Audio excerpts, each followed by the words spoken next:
உன்னை அனுப்புறதுக்கு எனக்கு இஷ்டம் இல்ல. உன் மேல எல்லாரும் பழி போடுறது தாங்க முடியாம தான் போயிடுன்னு சொல்றேன். போ.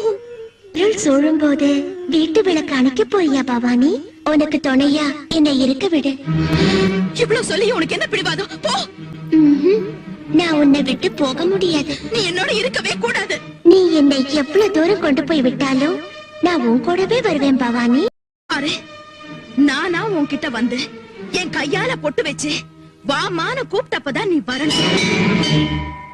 அதுக்கு முந்தி நீ வந்தேன்னா என் போன அந்த ஆத்துல மிதக்கும். என் தாலி மேல ஆணையா சொல்றேன். உடனே போ. அருள் புரிய வந்த மகள் அம்மன் என்றறியாது பெரியதோர் துணை இதனை பிரிந்ததென்ன இளமாது.